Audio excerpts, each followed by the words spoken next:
Bonjour, ça va? Bien mangé? Bonne pause? Vous n'allez pas faire la sieste? Non? Ok. Qui connaît déjà Elasticsearch ici? Je m'attends à ce que tout le monde lève la main quasiment. Mais ouais, ok. Donc on va parler d'un nouveau langage de requêtage pour Elasticsearch. Mais alors c'est pas qu'un langage, c'est autre chose, on va voir ça. Et ça s'appelle ES, PipeQL. Le pipe est vraiment important ici dans le nom du langage. Alors quand on fait des recherches aujourd'hui dans Elasticsearch, qu'est-ce qu'on fait? On fait des requêtes de ce type-là. On tape le endpoint underscore search, et puis on fait des queries en JSON, on wrap. Ça c'est à tes souhaits. On fait un exemple simple. Ici, ça peut être beaucoup plus compliqué que ça. Mais là, voilà, on fait une match query sur un champ quote, et puis on cherche quelque chose. Évidemment, ça peut être beaucoup plus complexe que ça. On peut rajouter des agrégations pour essayer de regrouper les éléments, faire un group by en fait. Là, c'est un group by.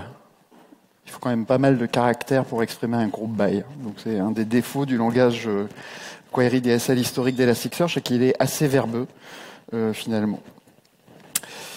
Alors, on a introduit un nouvel endpoint qui s'appelle underscore query. Alors, je l'ai mis du côté obscur de la force. Je sais pas, vous choisissez votre côté, mais qu'importe. Et donc, qui va apporter des choses un petit peu différentes.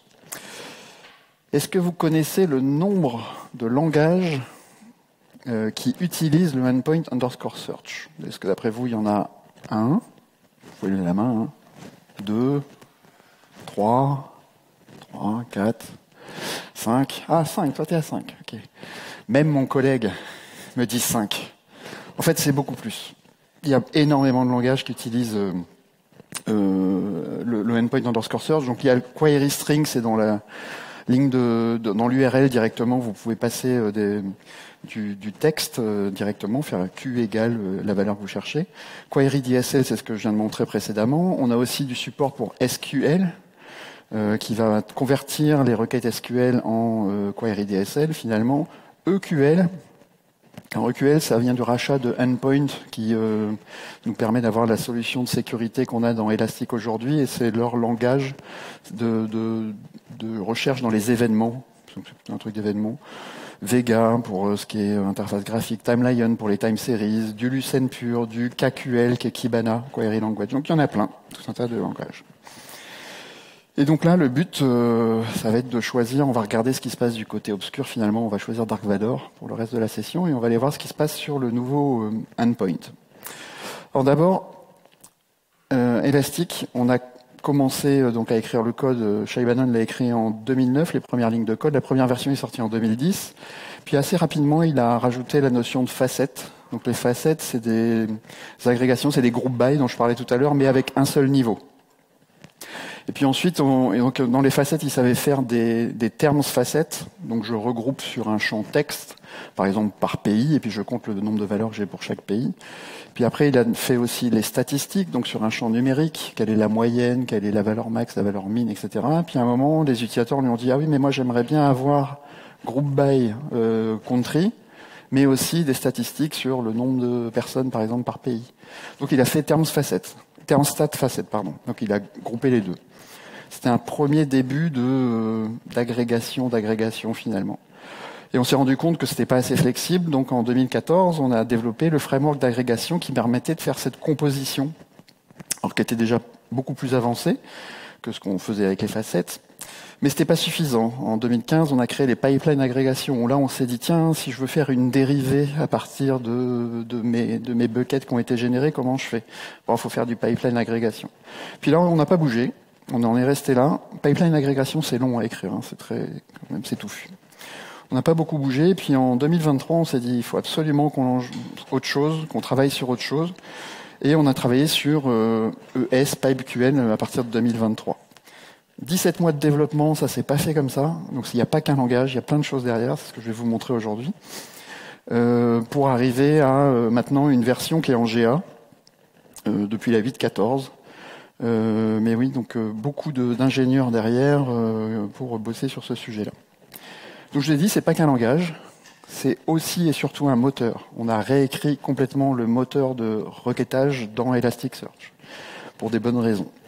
Je vous en parlais. Et puis aussi, ça vient avec toute une couche de visualisation qui est native dans Kibana. Donc c'est pas comme on faisait d'habitude un peu chez Elastic, où tiens, on sort un langage, mais finalement il n'est pas encore bien intégré dans Kibana, il faudra attendre 3-4 versions avant que ce soit correct. Donc là, tout est packagé ensemble, et ce qui a expliqué tout ce temps de travail avec autant d'ingénieurs. Donc le langage, merci Laurent pour la notification. Le langage ESQL, il va être capable de travailler à la fois sur des données structurées et non structurées. Je vais vous montrer ça dans des exemples tout à l'heure, mais on est capable de parser à la volée du contenu. C'est un langage avec un pipe, ce qu'on trouve sous Linux, quand on fait du cat, pipe, grep, pipe, etc. Donc la sortie de l'un et l'entrée de l'autre, et c'est exactement comment ça se passe. Il y a d'autres langages qui font ça. Il y a Splunk aussi qui fait ça avec SPL pour ceux qui font du Splunk, Splunk Search Processing Language. Il y a Microsoft qui fait le Microsoft Custo Query Language, KQL, mais qui n'est pas le même KQL que Kibana Query Language, mais c'est bon, qu'importe. Amazon aussi fait un CloudWatch Queries qui est pareil, un langage pipé. Ça ressemble beaucoup à la sémantique du SQL. On va voir ça tout à l'heure. Et on est capable de faire des lookups. Alors, ce ne sont pas des joins. Dans Elasticsearch, on ne sait pas faire de join. Pas vraiment. On fait une sorte de join avec les lookups. Mais je vais vous montrer ça tout à l'heure.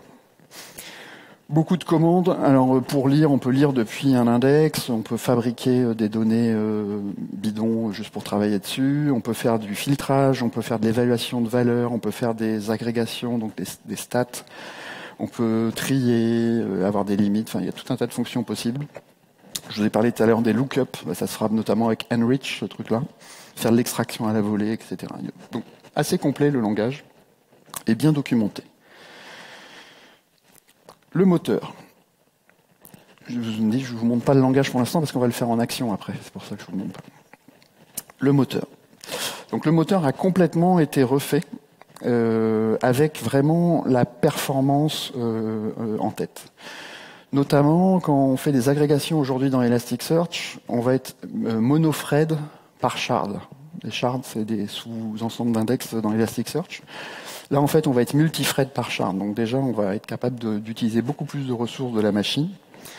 On va utiliser la vectorisation Java, qui va nous permettre d'avoir de faire plus de choses à la fois.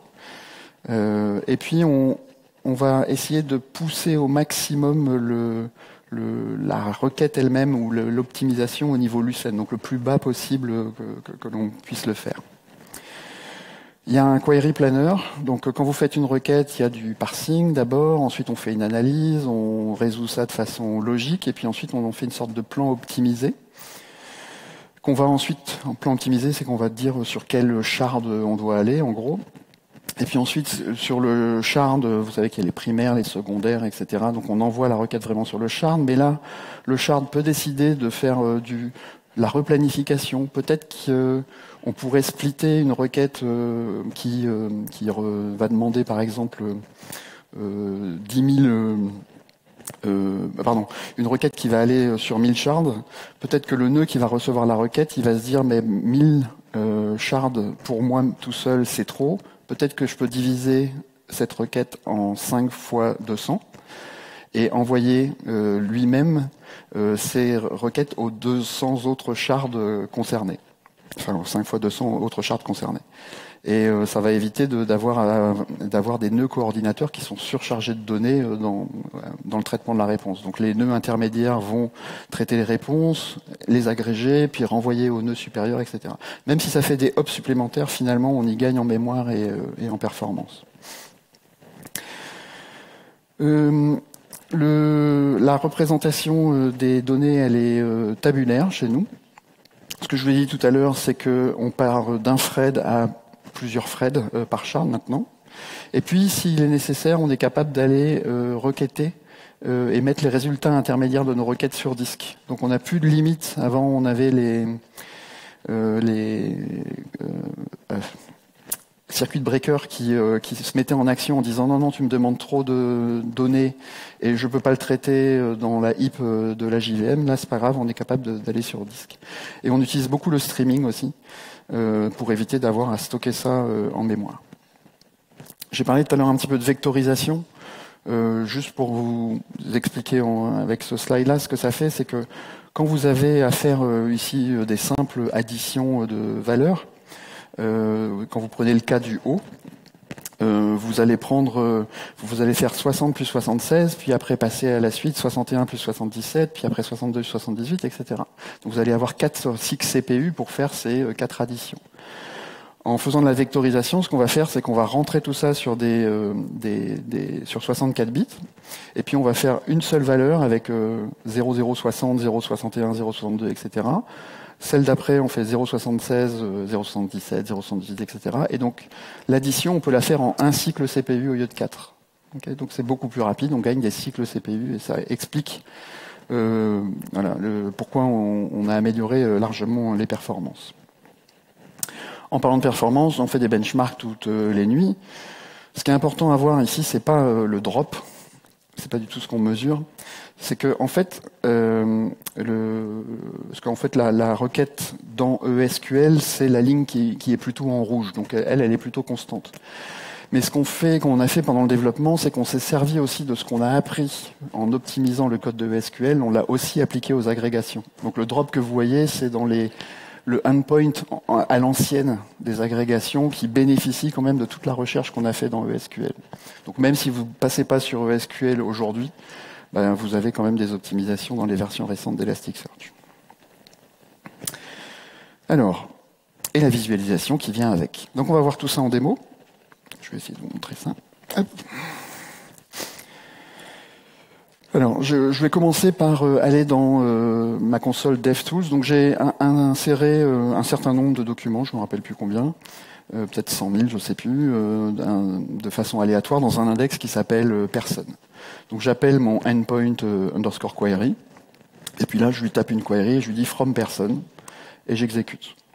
Donc, voilà le résultat d'une requête ESQL par défaut. Donc ce qu'il me dit, c'est que j'ai un certain nombre de colonnes avec leur type. Okay. Et si je vais plus bas, j'ai les différentes valeurs pour chacune de ces colonnes. Alors on peut mettre des commentaires là-dedans, évidemment. Je peux mettre ici un petit commentaire, pourquoi pas. Ça peut être utile pour toujours commenter votre code, pourquoi pas. Vous pouvez même faire des choses comme ça, à la C, je crois. Commentaire. Ok. Super intéressant de mettre des commentaires. Alors par défaut, le format qui sort ici, c'est du format JSON que vous pouvez spécifier ici, si je mets au bon endroit. Format égale JSON. Donc c'est la même chose. Mais on peut dire aussi, finalement, ce que je veux, c'est du CSV. Ok. Donc là maintenant, j'ai ma sortie en CSV direct. Si votre logiciel favori consomme du CSV, vous pouvez le faire directement en CSV.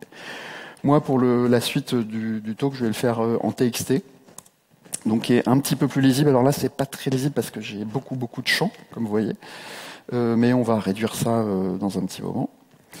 Il y a un truc que je veux tout de suite adresser, c'est ça. Il me dit un petit warning. Attention, t'as pas défini de limite. Donc là, en fait, t'essayes de me faire retourner tout le dataset. Il veut pas. Il me dit, je refuse de faire ça. Et par défaut, il met une limite à 1000. Donc on va lui rajouter une petite limite. On va lui dire ici, limite-moi à un résultat. Ok. Donc là, j'ai un premier résultat qui sort. Donc j'ai limité ma série. Vous avez vu, j'ai fait un pipe. Donc j'avais X résultats et je veux le premier qui sort de cette liste. Donc ça a enlevé le warning, pour le coup. Alors pour avoir un petit peu plus de clarté, on va seulement garder quelques champs. Garder le mot s'équipe, et je vais garder le nom, et puis je vais garder adresse.city. Ok. Donc voilà, j'ai gardé mes deux champs. Donc c'est comme si je faisais un select name, adresse.city, from person, et puis avec une limite à 1. Okay. Alors, on peut se poser la question de, tiens, où est-ce qu'on le met le pipe? Je pourrais très bien me dire, je fais ça comme ça. Aussi, en une ligne. Ça marche de la même façon, il n'y a pas de souci. Ou je peux le mettre à la fin. Bon, c'est plus une question de goût. Moi, personnellement, j'aime bien le mettre au début, comme ça. Je préfère le faire comme ça, parce que ça me permet facilement ensuite de retirer une ligne, et de faire des copier-coller, de retirer des lignes facilement. Donc si par exemple je veux enlever ma limite 1, hop, j'ai dit facilement, comme ça. Tac, voilà, je l'ai enlevé. Et puis je la remets. Bon, c'est une question de goût. Alors, je vais prendre un petit peu plus de personnes. Ah oui, non, pardon. Je vais aller maintenant dans Kibana, dans la partie Discover, puis on va jouer un petit peu de la même façon. Donc quand vous arrivez dans Kibana maintenant, ça c'est la 8.14.1 en fait, je vous ai pas dit, c'est la dernière version publiée. Vous avez maintenant soit Create a Data View, ce que vous faisiez précédemment, ou alors directement Language ES Pipe QL. Donc c'est ce que je vais faire ici. Donc il me propose quelque chose qui m'intéresse pas du tout, parce que c'est pas ce que je veux. Je veux from personne. L'avantage d'être ici, c'est que vous avez de l'autocomplétion, là, pour le coup. Personne. Et puis, je vais rajouter ma limite à 10. OK.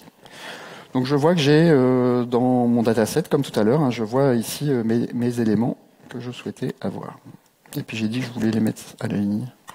Ah, c'est plus pratique.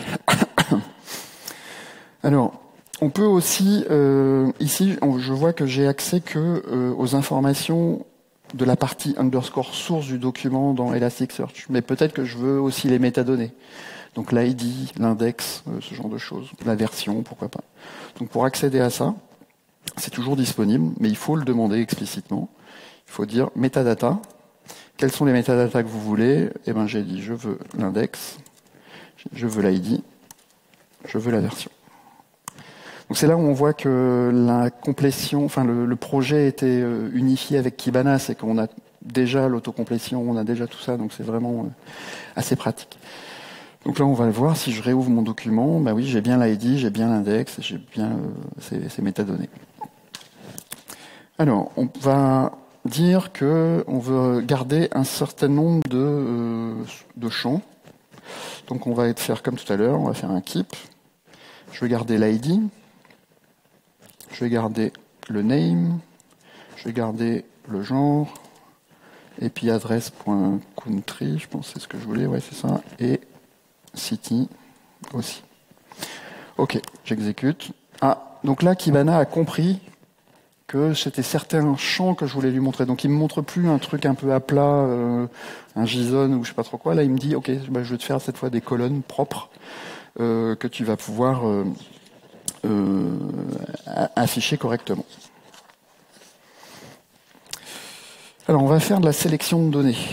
On va dire je veux limiter et trouver par exemple que dans ma population, ceux pour qui le genre c'est homme, male. Donc je fais un petit pipe encore, je me rajoute mon pipe et je vais faire ici une clause where. Alors vous avez vu ici la liste des champs auxquels j'ai accès. Okay, j'ai pas mal de champs, j'ai tous les champs en fait que je veux. Si je fais exactement la même chose après le keep, where, bah, j'ai beaucoup moins de champs. C'est normal parce qu'à l'étape d'avant, j'ai réduit l'ensemble des colonnes que je passe à l'étape d'après. Okay, donc c'est important, l'emplacement du pipe, on le verra tout à l'heure, hein, c'est vraiment important. Enfin, l'endroit où vous mettez votre ligne. Là, en l'occurrence, j'aurais pu le mettre n'importe où parce que je veux le champ de gender, mais bon, je vais le mettre ici. Donc, qu'est-ce que je veux? Je veux que les hommes, j'exécute. Ok. J'ai mon résultat. Et puis, alors, évidemment, je peux rajouter d'autres clauses. Donc, on a la complétion, pareil, and. On va mettre sur city, j'avais adresse.city. Et puis, je vais dire, je veux que la ville, elle soit Cergy, où j'habite, soit Nantes, la ville la plus proche d'ici, que j'ai dans mon dataset. Ok, donc j'ai des hommes, soit à Cergy, soit à Nantes. Donc c'est compréhensible, hein, on est presque dans le monde SQL au niveau de la sémantique, c'est assez facile à manipuler. Alors j'aurais pu rajouter une autre clause where ici, rajouter un and, mais je peux aussi dire non, mais j'en rajoute une dessous, pourquoi pas. Après, je vous ai dit tout à l'heure, il y a un query planner qui de toute façon va trouver l'optimisation la meilleure pour l'exécution de votre code. Donc même si c'est pas l'idéal de le mettre ici, peut-être que lui, au final, il va le mettre plus haut et faire la requête en un seul coup. Donc on va faire un date of birth, par exemple. Sur la date de naissance, je veux ceux qui sont nés dans les années 70. Donc je vais faire supérieur à 1970. Alors là, il râle. Là, il me dit, il y a un truc qui va pas ici. Il me dit, ouais, parce que l'argument de supérieur, qui est à gauche, la date of birth, ça devrait être un nombre. Or, moi, j'ai trouvé une date. Ouais, parce que c'est bien typé. Les objets qu'on manipule dans ESQL sont vraiment typés. Donc pour arriver à résoudre mon problème, il va falloir que je fasse de la conversion de date. Donc comment on fait? Vous avez ici un bouton qui s'appelle le SQL référence, qui est votre guide de référence. Je sais pas si ça s'agrandit pas ce truc-là. Et puis je peux chercher des trucs sur les dates. Alors j'ai plein de trucs. Date diff, date extract, date parse, date. Qu'est-ce que je veux faire? Moi je veux faire un date parse ici en l'occurrence. Il me dit voilà, pour parser une date, ben voilà ce que tu dois faire. Tu peux faire ce qu'on appelle une évaluation. Donc je vais évaluer dans une variable ma date 1970 en fait. Donc ça je vais l'enlever pour l'instant mon where. Donc je vais faire une évaluation et je vais l'appeler date start. Et je vais dire c'est un date qu'est-ce que j'ai dit? Parse, ouais c'est ça. Alors normalement il me semblait qu'il me proposait. Oui c'est ça. 2 arguments. Il me veut d'abord le format et ensuite le champ. Donc le format, c'est année. Et la valeur, c'est 1970. Et c'est une chaîne de caractères. Ça va être ça. Donc là, si j'exécute, vous allez rien voir parce que j'ai un champ DT start, mais on le voit pas. Je l'ai pas du tout sélectionné, donc on le voit pas. Je vais pouvoir l'utiliser, mais par contre, je vais d'abord calculer la date de fin. C'est ce que j'ai dit que je voulais ceux nés dans les années 70. Donc je vais faire 1980. Et là, je vais pouvoir ajouter ma clause where maintenant. Et je vais pouvoir faire des comparaisons de dates. Et je vais dire, je veux que la date de naissance soit supérieure ou égale à la date de début. Et que la date de naissance soit strictement inférieure à la date de fin. Okay, donc là, je fais des comparaisons de dates sur des vrais objets de date, que c'est gérer le langage. Si j'exécute, normalement... effectivement, je n'avais pas sélectionné le champ date de naissance, donc il faut que je le rajoute ici. Je vais mettre date of birth. Ok. Donc normalement, j'ai que des gens nés dans les années 70. C'est bon. Ok. Donc, évaluation de champ, comme ça, de façon dynamique. Alors, on peut faire d'autres évaluations. Imaginons que j'ai envie de savoir quel est l'âge de mon individu. Parce que là, j'ai une date de naissance, mais ça ne me donne pas son âge. On peut utiliser notre truc d'évaluation de tout à l'heure pour dire, OK, évalue-moi l'âge. C'est le champ que je vais l'appeler comme ça. Et je vais lui dire, tu vas me faire une différence, date diff, en année. Il est ici, en année.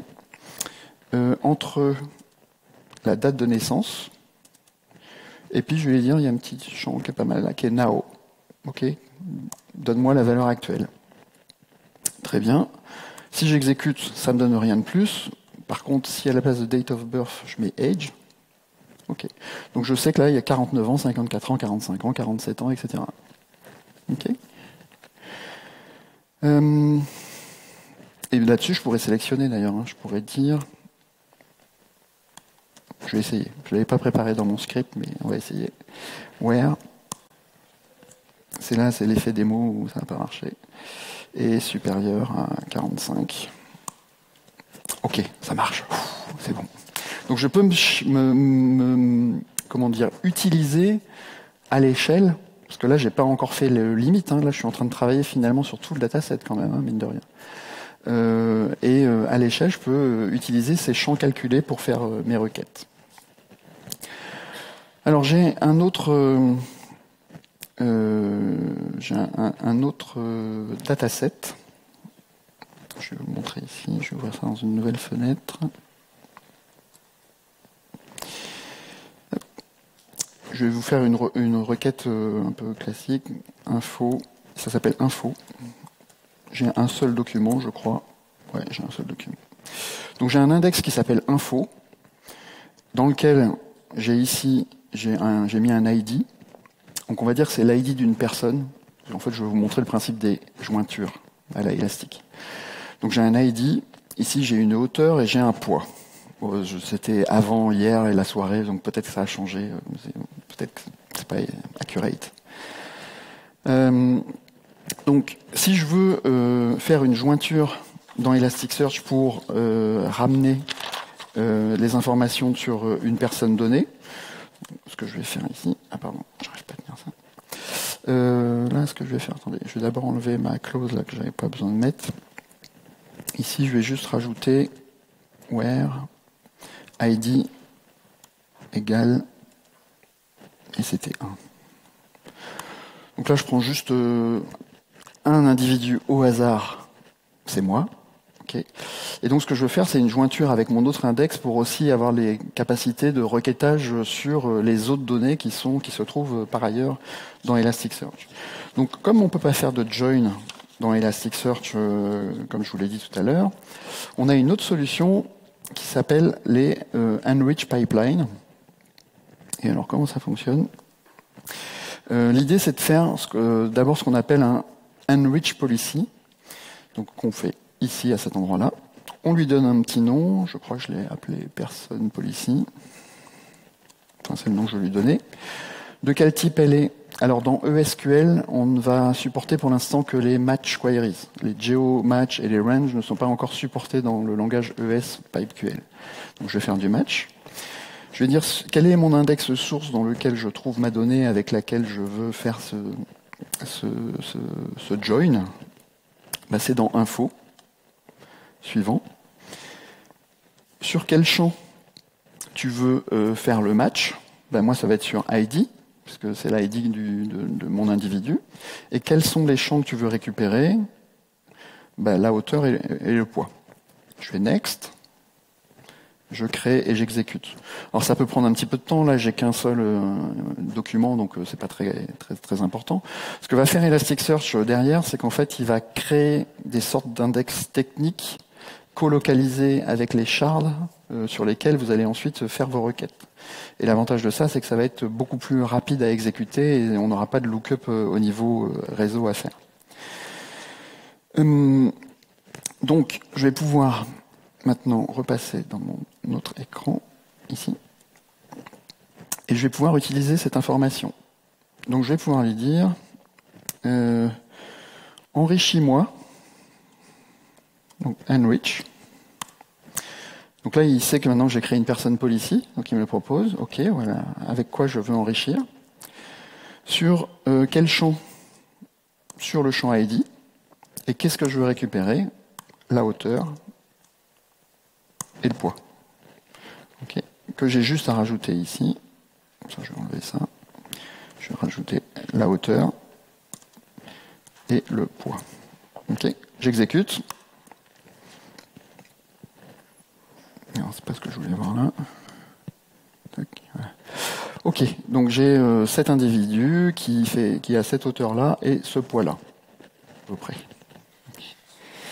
Alors évidemment, je peux, sur ces données, faire toujours de la sélection et dire bah, je veux filtrer pour sur le poids. Je vais mettre supérieur à 80. Bon, évidemment, j'ai qu'un individu, ça marche toujours, mais là, vous voyez que je fais une sorte de join entre deux index et j'utilise les critères de l'un et les critères de l'autre index pour arriver à faire mon match. Si vous devez faire ça en Elasticsearch classique, les queries classiques, il faut faire de enrich, de l'ingest pipeline, c'est beaucoup plus compliqué à écrire. Là, ça n'a pas l'air comme ça, mais vraiment, si vous essayez de le faire, c'est un peu plus compliqué. Et puis là-dessus, maintenant que j'ai ma hauteur, mon poids et tout ce que je veux, là, je vais lui dire, tiens, calcule-moi, est-ce que je suis en bonne santé ou pas? Allez, on va faire le BMI. Alors, c'est une formule mathématique, je ne connais pas par cœur. C'est on prend le poids que l'on divise par la puissance de 2, la hauteur, puissance de 2, ça je sais plus ce que c'est. Donc ça me donne le BMI. Si j'exécute, ok, j'ai mon BMI qui est là, 28,4. Très bien, mais je suis en bonne santé ou pas? On va calculer, on va faire eval, qu'on va appeler Elphi. Voilà. Et on va lui dire si le BMI est inférieur à 18,5, je suis pas en bonne santé. Si le BMI est supérieur ou égal à 25, je ne suis pas en bonne santé non plus, sinon je suis en bonne santé. J'exécute, je ne suis pas en bonne santé, voilà, j'ai un BMI probablement trop fort, hein, pas trop faible, je pense que c'est ça. Bon, c'est pas mal, ça va déjà? Bien compris pas mal de choses. Alors on va faire autre chose. Je vais vous montrer de la manipulation de texte. Alors, pour ça, je vais aller dans mon petit cheat code que j'ai ici. Je vais prendre cette ligne-là, row. Donc ça permet de fabriquer, pour des exemples, hein, notamment ça nous sert pour les tests unitaires du langage. Ça nous permet de fabriquer de la donnée à la volée sans avoir à l'indexer. Donc j'ai juste fabriqué une rangée avec un seul champ qui s'appelle A, et voici le texte qui est derrière. Imaginez, c'est votre champ message que vous avez collecté avec vos agents de collecte élastique ou autre chose. C'est là-dessus. Mais vous voulez quand même travailler sur la donnée. Ce que vous pouvez faire, c'est faire de la dissection à la volée. Donc on peut faire ici du dissect sur le champ A. Et qu'est-ce que je veux faire? Alors, il vous donne un petit exemple, first word. Moi, le premier que je vais trouver, ça va être une date, suivi d'un espace, d'un tiret, d'un espace, suivi d'un email. Il m'a mis entre guillemets, c'est pas terrible ça. Email, suivi d'un espace, d'un tiret, d'un machin. Pourcentage, accolade, c'est une IP. Et puis après, j'ai quoi? Pourcentage, valeur, puis ça c'est un nombre. Ok. Très bien. Et si je veux garder que ces valeurs-là, je peux faire un keep de date, email, IP, number. Ça veut dire quoi? Ça veut dire que même si jamais vous n'avez pas fait votre parsing de log correctement, vous pouvez quand même le requêter derrière. Parce qu'évidemment, alors là, c'est pas d'exploit, hein, j'ai pas beaucoup de données, j'ai qu'une ligne. Mais je peux faire un where number ici supérieur à 40, je suppose que ça va fonctionner. Ah non, ça va pas fonctionner parce qu'il me l'a pris comme chaîne de caractères. Il faudrait que je convertisse en nombre d'abord. Mais vous avez compris le principe, j'espère. On peut faire la même chose avec du grok. Où là, ça va peut-être être plus précis. Alors, je vais prendre mon cheat code parce que j'ai pas envie de retaper tout ça. Donc, sur le même contenu. Donc, le grok est plus précis parce qu'on lui dit exactement quel est le type d'expression régulière qu'on souhaite avoir. Et est-ce que là, oui. Donc là, je lui ai dit que c'était un entier. Donc, on le voit ici. Donc, Hibana, il m'a dit, ah oui, c'est un nombre. Donc, je pense que là, je peux vraiment faire ma requête. Where number est supérieur à 40. Ok, donc là ça fonctionne cette fois. Vous alliez croire que j'avais travaillé l'erreur où je me plante et tout, mais pas du tout, c'était vraiment pas fait exprès. Alors, on va continuer. Je vais reprendre mon dataset de personnes, je vais prendre personne ici, et puis toujours ma limite à 10. Alors quand j'exécute ça, il y a un truc. Donc là, on a juste des résultats, mais je peux lui demander aussi de me calculer des stats. C'est mes group by, mes agrégations qu'on avait dans le endpoint search d'habitude. Donc je vais faire juste un count qui me donne le nombre de personnes. Exactement. J'exécute. Bon, j'ai une valeur. Voilà, donc j'ai 100 000 individus et une personne. Ce qui m'intéresse, c'est que là, je vous avais caché ça jusqu'à présent. Mais en fait, Kibana va automatiquement vous proposer des visualisations en fonction du contexte dans lequel vous êtes et en fonction du résultat que vous donnez. Par exemple, alors d'abord un truc intéressant, c'est que ici, vous avez vu, je fais un stat count égale count et je fais ensuite une limite à 10. Il me dit que j'en ai 100 000. Si je mets ma limite au-dessus, j'en ai plus que 10.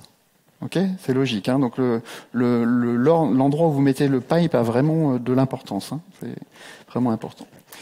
Donc j'ai mes counts et je peux lui dire, je voudrais bien que tu me les groupes par pays, country, ici. Donc vous voyez, ça s'exprime très simplement. Ok, Kibana a compris que c'était plus un métrique, mais c'était des buckets que je voulais afficher. Et donc des résultats par bucket. Okay. Voici mes résultats ici. On peut en rajouter un autre. On peut dire premier niveau d'agrégation d'abord par country, puis après par ville. Ok. Donc là, il me donne un résultat qui est peut-être pas très beau. Donc ce que vous pouvez faire, c'est aller ici, sur ce petit truc éditer, et puis dire, au lieu de faire du vertical bar stacked, je vais changer, je vais prendre du donut. Ok, c'est un peu plus sympa maintenant. Et puis, qu'est-ce que je voulais faire d'autre? Oui, c'est ça, c'est bien donut. Et je l'exécute. Ok. Et si j'arrive à zoomer ça un peu plus. Ouais. Bon. En tout cas, quand je survole, je vais voir ici mes valeurs. Là, je suis limité par la taille de ma vidéoprojection. Vous pouvez le sauvegarder ça et puis l'éditer plus tard pour le mettre dans un dashboard. Même dans les dashboards maintenant, vous pouvez directement faire du ESQL aussi. Donc c'est assez pratique. Alors on peut rajouter d'autres stats. Ici j'avais fait un count, mais je peux lui dire j'en veux une autre statistique.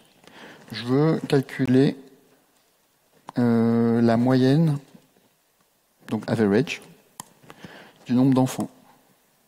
Toujours splitté par country et par ville. J'exécute, donc il me repropose une autre visualisation de tout ça. Alors voilà, il me donne ici, ok, j'ai le nombre, c'est mélangé. Je vois les counts du nombre de personnes et la moyenne du nombre d'enfants, mais en gros c'est sur le même axe. Donc les enfants ils sont tout petits en dessous.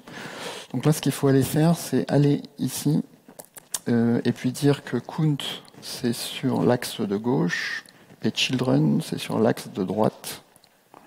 Voilà, comme ça j'ai une meilleure visualisation. Donc là, j'ai le nombre d'enfants, vous voyez c'est surligné un peu en gris, ouais, c'est ce qu'on voit. Et à gauche, j'ai le nombre d'individus, enfin la moyenne du nombre d'enfants et le nombre d'individus par ville. Okay. Ça c'était bon.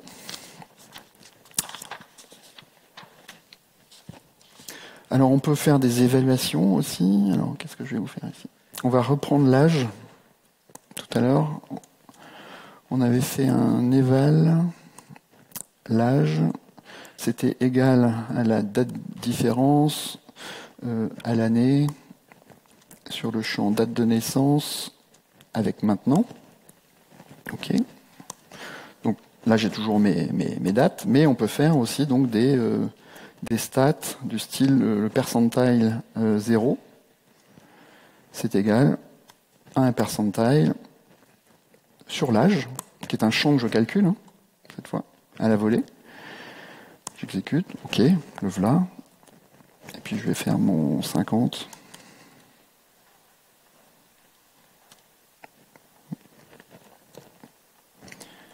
Et puis un 99.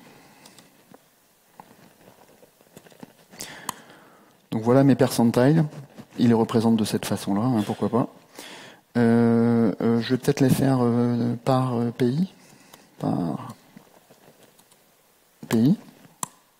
Ok, voilà les percentiles par pays. Et puis on peut faire du tri.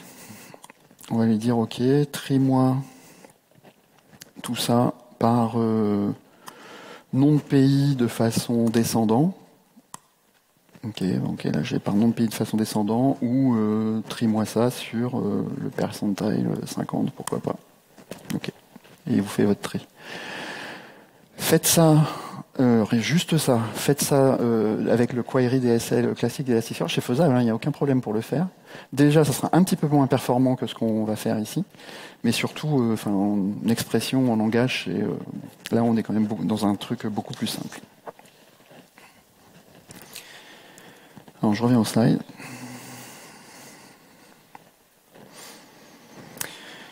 Pour ceux qui font du Java, faites du Java ici?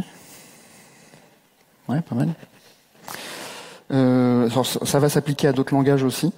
Mais en fonction de votre langage, on a plusieurs façons de consommer les résultats. Donc soit on consomme sous forme, je vous ai montré tout à l'heure en bas, JSON, CSV ou texte, ce qu'on a fait. Mais en plus, on est capable de faire des projections dans les différents langages.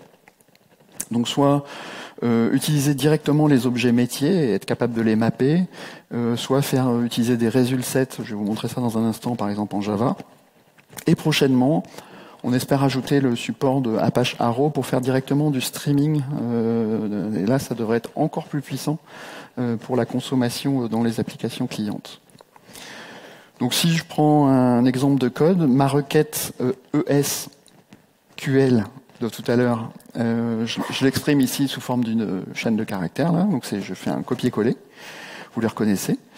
Et j'utilise mon client, j'appelle la partie ESQL de mon client, et je lui passe un adaptateur d'objets, donc qui est capable de désérialiser ma réponse ESQL en objet Java d'instance personne, et je lui passe ma query. Et donc directement, je peux itérer sur la liste des personnes que j'ai obtenues et récupérer l'ID, le nom, enfin ce qu'il y a dans mon objet personne en fait. Donc ça c'est très très sympa. Et encore plus sympa pour ceux qui ont l'habitude de faire du résultat, du JDBC ou que sais-je encore, en fait vous pouvez utiliser comme adaptateur un résultat ESQL adaptateur qui va directement vous envoyer des résultats en résultats et que vous pouvez consommer comme vous avez l'habitude de consommer avec votre base de données relationnelle préférée et votre appel JDBC favori, quoi. Donc ça marche de cette façon-là. Donc je vous ai dit, ESQL, ça n'est pas qu'un langage, c'est aussi un moteur, c'est une visualisation, c'est des visualisations natives. La version 8.14 est GA, donc vous pouvez maintenant l'utiliser en prod.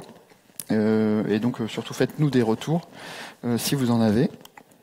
Vous avez ce site-là qui est esql.demo.elastic.co. Si vous voulez jouer avec ESQL, il y a déjà un dataset dedans. Vous pouvez aller triturer, faire tout un tas de requêtes là-dessus. Donc n'hésitez pas à le prendre en photo. Et de toute façon, je vais vous publier les slides sont publiés avec le gros QR code et le plus petit QR code, c'est l'open feedback pour aujourd'hui. Je suis preneur de vos retours parce que c'est juste la deuxième fois que je fais cette session. Donc s'il y a des choses qui n'ont pas été claires, ou vous n'avez pas aimé, ou enfin que sais-je encore, surtout faites-moi des retours dans la case commentaire, dites-moi ce qui vous a pas plu. C'est ce qui m'intéressera. Et j'ai oublié de vous dire que c'est dans la version gratuite d'Elastic, oui, j'ai oublié de le mentionner, évidemment. Merci beaucoup.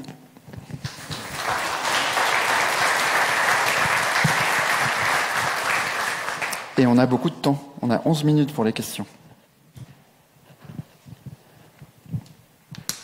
Ah, il y en a une là.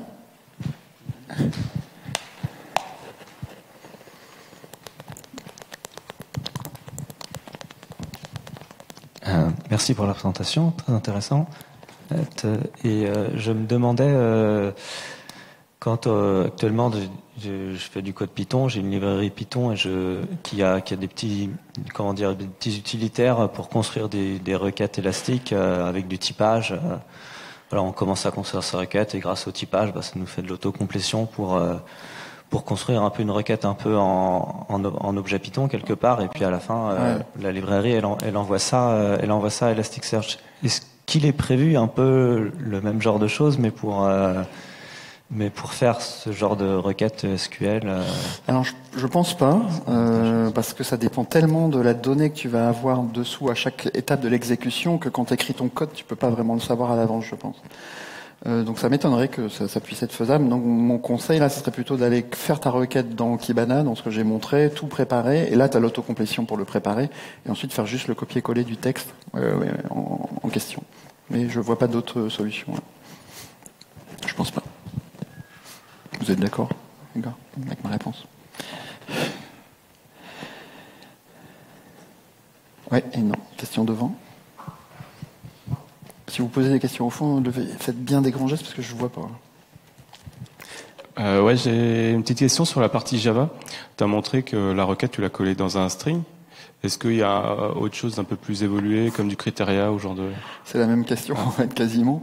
Je crois pas. À ma connaissance, je crois pas. Je pense qu'on peut le faire que dans une chaîne de caractères. Et comme tout à l'heure, prépare ta requête dans Kibana et puis voilà.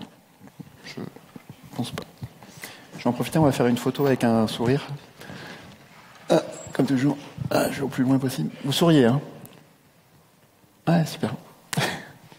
C'est pour montrer que je viens pas manger que des galettes de saucisses et que je... Bonjour. J'ai une petite question sur Enrich par rapport au nested ou au parent child ou un join classique entre deux index. Est-ce que c'est beaucoup plus performant ou alors, pas vraiment? On va pas faire la même chose. Les nested de documents sont à l'intérieur des documents. Donc c'est pas les mêmes choses. Là, je pense que tu parles du join, donc l'espèce de parent-child qu'on avait à une époque. Alors oui, ça devrait être beaucoup plus performant parce que la donnée est colocalisée. Donc quand on va faire notre enrichissement de nos résultats sur lesquels on va requêter, on sera sur le même nœud finalement. Donc ça devrait être beaucoup plus rapide. J'ai pas d'éléments factuels à te donner là-dessus. Merci. Oui, le enrich, il faut faire un execute avant. Il faut avoir exécuté la policy pour que ça ait créé la structure qui va bien. Oui, ça veut dire que la différence, c'est que là, il n'y a pas un index live, contrairement aux requêtes qui vont être faites sur des objets nested. Là, le enrich va marcher sur une donnée qui a été préparée avec l'execute. Donc, si l'index de lookup a changé, il faut faire l'execute pour permettre à l'enrich de bien fonctionner. Pour la vidéo, c'est Laurent Huet qui a parlé d'élastique aussi.